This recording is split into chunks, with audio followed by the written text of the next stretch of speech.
కుంభం వారికి గనక చూసుకున్నట్లయితే లగ్నంలో రాహు, సప్తమంలో కేతువు, ఏలినాటి శని నడుస్తూ ధనస్థానంలో శని ఉన్నాడు. 3లో కుజుడు, ఆ కుజుడు 21వ తేదీ నుంచి 4వ భావంలోకి వెళ్తున్నాడు. మీకు పంచమంలో రవి బుధులు ఉంటూ, చంద్రుడు కూడా 16వ తేదీ అక్కడే ఉంటూ మనకి లాభం వరకు చంద్రుడి యొక్క సంచారం జరుగుతూ, పంచమంలో ఉండేటువంటి రవి బుధుల యొక్క సంచారంలో ప్రధానంగా బుధుడు 23వ తేదీ నుంచి 6వ భావంలోకి మారుతాడు.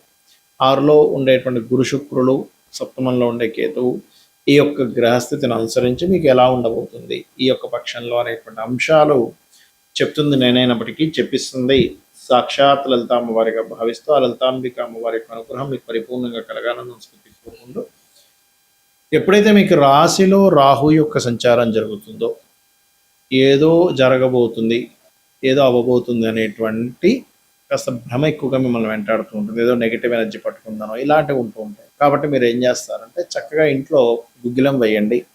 మీరు కాస్త నిద్ర లేచిన వెంటనే మనసులో ఓం దుమ్ దుర్గాయ నమః అనుకుంటూ ఉండండి. అన్ని విధాలా మీకు బాగుంటుంది.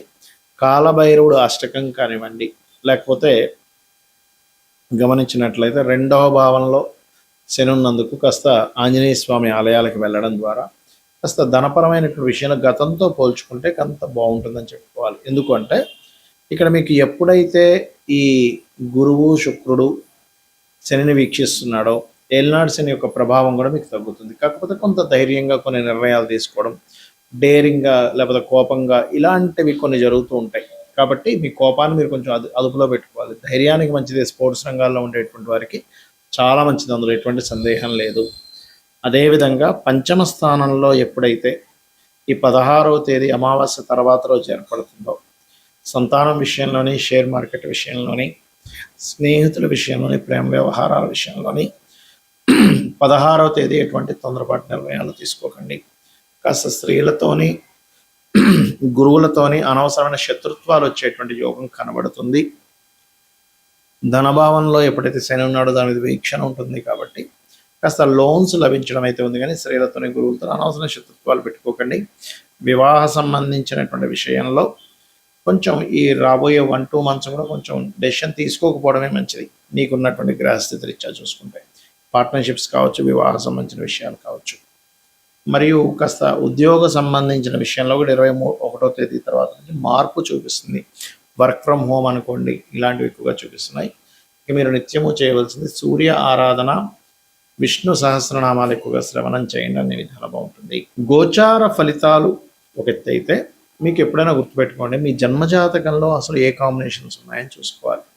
అంటే ఎంతసేపు మనం జనాలకి బేసిక్కే అలవాటు అయిపోవడం వల్ల ఏలినాటి శని ఉందా లేదా ఇదే బేసిక్గా చూసుకుంటుంటారు. ఏలినాటి శని ఉందా, అర్ధాష్టమ శని ఉందా, అష్టమ శని ఉందా.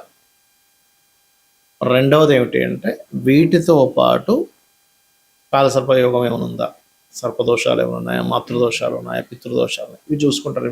ఇవి నేను తప్పు అనట్లేదు, కానీ ఏలినాటి శని అనేటువంటిది ఏంటంటే మనకి ఇప్పుడు ఏ ఏ రాశుల వారికి నడుస్తుంది చూసుకుంటే కుంభము, మీనము, మేషం వారికి ఏలినాటి శని, సింహం వారికి అష్టమ శని, ధనస్సు వారికి అర్ధాష్టమ శని. శని ఎప్పుడు కూడా ఏం చేస్తాడు అంటే మీకు ఒకటే గుర్తుపెట్టుకోండి, మీకు శని అనేటువంటిది కొంత ఆలస్యం అవుతున్న కొత్త విషయాలు నేర్పిస్తాడు, ఒక శ్రమనిస్తాడు. ఇప్పుడు ఎలా అయితే ఒక రాజు తను రాజ్యాన్ని వెళ్ళాలంటే ముందు యుద్ధం చేయాలి, యుద్ధం చేస్తేనే రాజ్యం వస్తుంది.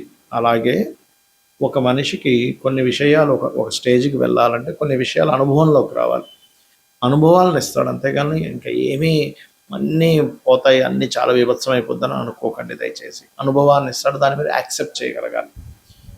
అదేవిధంగా కాలసర్ప దోషం అనేటువంటి జన్మజాతకానికి అప్లై చేయకూడదని శాస్త్రంలో ఉంది, కాలానికి సంబంధించిన విషయంలో. ఎందుకంటే నేను గతంలో చాలాసార్లు చెప్పాను, 170-180 మంది ప్రెసిడెంట్లకు ఉంది కాలసర్ప దోషం, మెగాస్టార్ చిరంజీవికి ఉంది, చాలామందికి ఉందని చెప్పాను, పెద్ద పెద్ద వాళ్ళకి, మల్టీమిలియనర్కి. మరి వాళ్ళందరూ ఎలా అయ్యారు? మరి కాలసర్ప దోషం ఉంటే ఎందుకు పనికి రాకుండా పోవాలి కదా అనే విషయాన్ని గుర్తుపెట్టుకోండి. ఇక జనరల్ సర్పదోషాలు మీరు కాళహస్తికి వెళ్ళడము, లేకపోతే రావి చెట్టు ప్రదక్షిణం చేసుకోవడం వల్ల పోతుంది. అదేవిధంగా మాతృదోషం, పితృదోషం, పూర్వజన్మల్లో మనం చేసినటువంటి కొన్ని దోషాలు ఉంటాయి. అంటే తల్లిని సరిగ్గా చూసుకోకపోవడం వల్ల మాతృదోషము, పితృదోషం అనేటువంటిది పితృదేవతలు సరిగ్గా చేయకపోవడం వల్ల, సంతానాన్ని సరిగ్గా చూసుకోకపోవడం వల్ల, తండ్రికి ఇవ్వాల్సిన గౌరవం ఇవ్వకపోవడం వల్ల, ఇట్లాంటి వాటి వల్ల జరుగుతుంది. ఇలా చాలా ఉన్నాయి. స్త్రీ దోషం ఉంటుంది శుక్రుడు పాడైతే. అయితే ఇక్కడ ఏంటంటే ఏ గ్రహం పాడవడం వల్ల ఏ కాంబినేషన్ వల్ల వచ్చిందంటే శుక్రుడు పాడయ్యాడు, స్త్రీ దోషం. ఏమి కంగారు పడద్దు, చక్కగా సాటి స్త్రీలని, అది స్త్రీ అయినా పురుషులైనా, గౌరవించడం నేర్చుకోండి. వాళ్ళ పట్ల మరలా అవహేళనగా ఉండడం, వాళ్ళని ఏడిపించడం, వాళ్ళు ఏడిచేలా మీ వల్ల వాళ్ళు ఏడవడం చేస్తే మళ్ళీ ఆ స్త్రీ దోషం ఇంకా పెరుగుతుంది. మాతృదోషం ఉంది, ఇంకా మీ తల్లిగారు ఇంకా ఎక్కువ బాధపడుతున్నారు మీ వల్ల ఈ జన్మలో కూడా, అది ఇంకా ఇంకా కొన్ని వందల జన్మలకి కంటిన్యూ అవుతుంది. పితృదోషం కూడా అంతే. పితృదేవతలకి గతంలో తెలియక చేయలేదు, అది పితృదోషంగా వచ్చింది. అప్పుడు ఆ పితృదోష సంబంధించినటువంటి స్వయం పాకం ఇవ్వడము, లేకపోతే ఏదైనా గయా లాంటి ప్రదేశాలను అక్కడ పితృతర్పణాలు చేయడం, లేకపోతే నిత్య పితృతర్పణాలు చేయడం, లేదా అమావాస్య నాడు పితృదేవతల కోసం వదలడం చేయాలి. ఇంతేగాని ఏదో అయిపోతుందని కాదు. ఇక్కడ ఏంటంటే మీకు లగ్నం నుంచి 12 భావాలు అనేటువంటివి ఉంటాయి. లగ్నం ఏమిటి, లగ్నం యొక్క స్థితి ఏమిటి, మీ యొక్క ఎదుగుదల, మీ లైఫ్లో ఎందుకు ఎప్పుడు అప్ అండ్ డౌన్స్ వస్తాయని చెప్తుంది.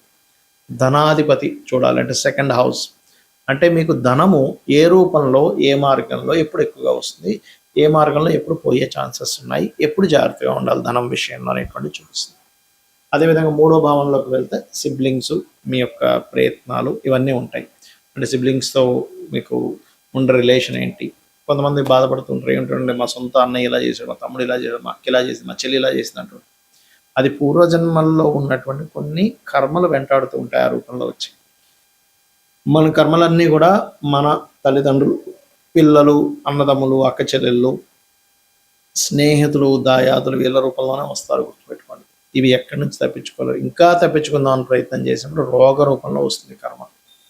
కాబట్టి మీ విద్యా విషయం, ప్రాపర్టీ విషయం 4వ భావంలోని, సంతాన అభివృద్ధి, సంతానం గురించి విషయాలని 5వ భావంలోని, రుణ రోగ శత్రు భావాలని 6వ భావంలోని, జీవిత భాగస్వామి ఎప్పుడు వస్తుంది, అసలు ఎప్పుడు వివాహం చేసుకోవాలి, ఎలాంటి ప్రయత్నం చేస్తే మీకు అవుతుంది, అసలు ఎందుకు ఇంత లేట్ అవడానికి కారణాలు ఏంటి అనేటువంటివి, ఏం చేస్తే మీకు వివాహం అవుతుంది 7వ భావంలోని, ఆకస్మిక సంఘటనలు, ఆయుష్ అంతా 8వ భావంలోని, తండ్రి, గురువులు, దేవతా క్షేత్రాలని భాగ్యభావంలోని, మీరు చేసే ఉద్యోగాలు దశమంలోని, మీరు చేసేటువంటి వ్యాపారాల లాభస్థానంలో, మీరు ఎప్పుడు ఇన్వెస్ట్మెంట్ చేయాలి, ఎప్పుడు పెట్టకూడదు, అసలు మీ పేరు మీద ఇన్వెస్ట్మెంట్ చేయొచ్చా చేయకూడదు అనేటువంటిది 12వ భావంలో ఉంటుంది.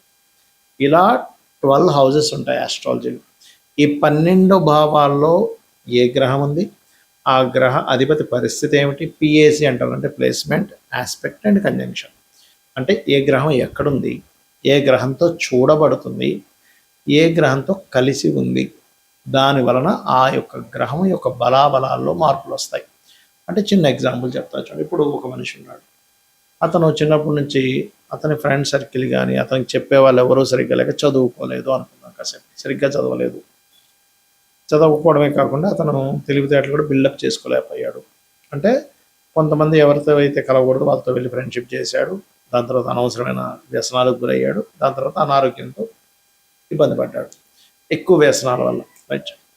అంటే ఏంటి, ఒక మనిషి ఎలా అయితే ఎవరితో కలిశాడో, ఎవరి ఇన్ఫ్లుయెన్స్లోకి వెళ్ళాడో, ఎక్కడ నివసిస్తున్నాడో అనే ఎఫెక్ట్ ఎలా ఉంటుందో, అదేవిధంగా ఒక మనిషి మంచి తల్లిదండ్రులు, చెప్పేవాళ్ళు బాగున్నారు, బాగా ఇంటెలిజెంట్, బాగా చదువుకున్నాడు, మంచి వ్యాపారం పెట్టాడు, మంచి ఉద్యోగంలో జాయిన్ అయ్యాడు, లైఫ్ మంచి భార్య పిల్లలు వచ్చారు, లైఫ్ అంతా అద్భుతంగా ఉంది, మంచి గుర్తింపు ఉంది.